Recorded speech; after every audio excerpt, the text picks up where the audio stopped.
Welcome to Live, Life Inspired Views for Every Day. My name is Chris Meyer, and I'm a curious soul.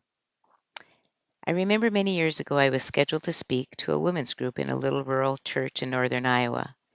The day before the event, the country became involved with the Gulf War, and everything changed. The topic I had chosen to speak on seemed irrelevant for that moment, so I rewrote the whole thing to address what we all needed to hear in that time of uncertainty and fear.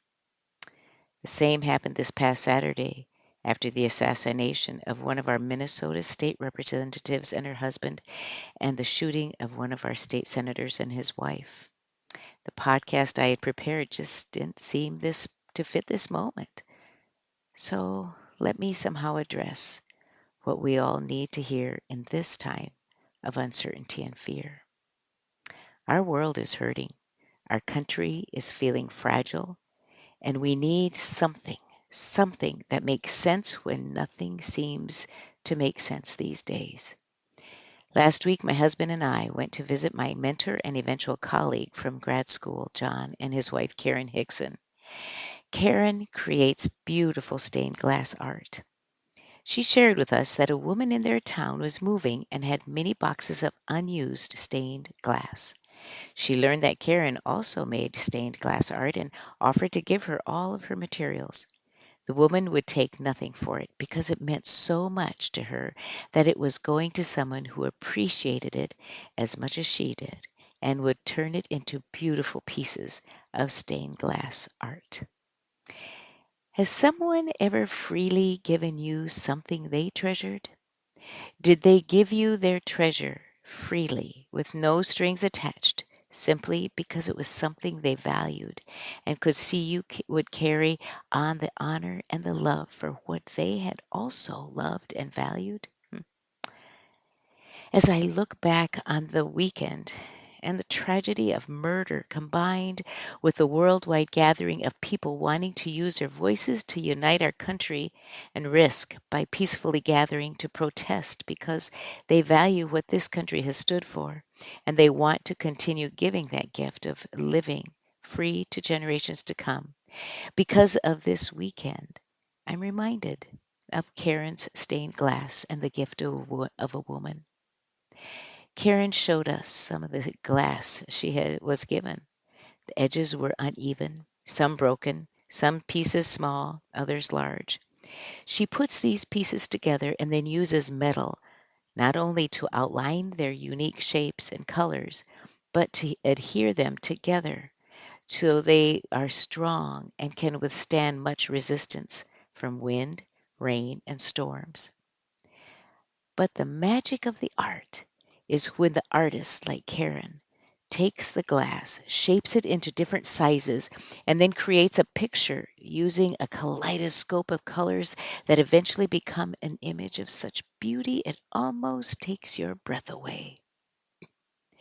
Minnesota State Representative Melissa Hortman and State Senator John Hoffman knew when they took their respective positions in government that there might come a time when their lives would be at risk.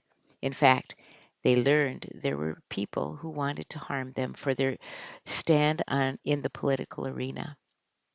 But still they stood on their values and beliefs, risking their lives for this country and those they chose to lead.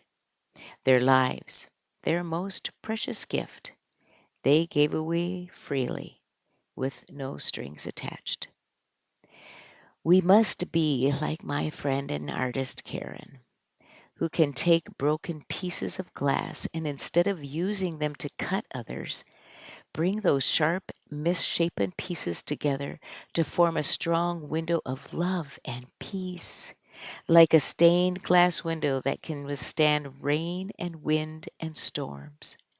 We must honor the gifts given, like Karen's boxes of stained glass given freely by a woman who cherished them.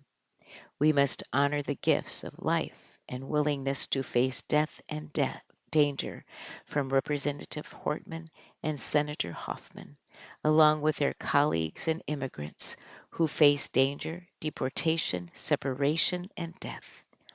but stand with the hope to keep this country the kind of place where people will continue wanting to come to live freely, to learn, to research, to grow into who they can be. A week ago, we took my 96-year-old mom to the church where she grew up near Clayton, Wisconsin. This church, old and hidden in the countryside, has the most magnificent stained glass windows. These windows have withstood wind, rain, storms, and yes, even tornadoes. Let us honor the deaths of our Minnesota state government servants, those immigrants who have lost their freedom, and those living daily in fear of being taken. Like stained glass, let us bravely honor them by using our differences as colors, our beliefs and values as metal, to join our broken and jagged edges into something strong and beautiful. This week, on your bathroom mirror, write, "May hope shine through me like light through a stained glass window." Join me next Monday for Live, Life Inspired Views for Every Day. I'm Chris Meyer, and I'm a curious soul.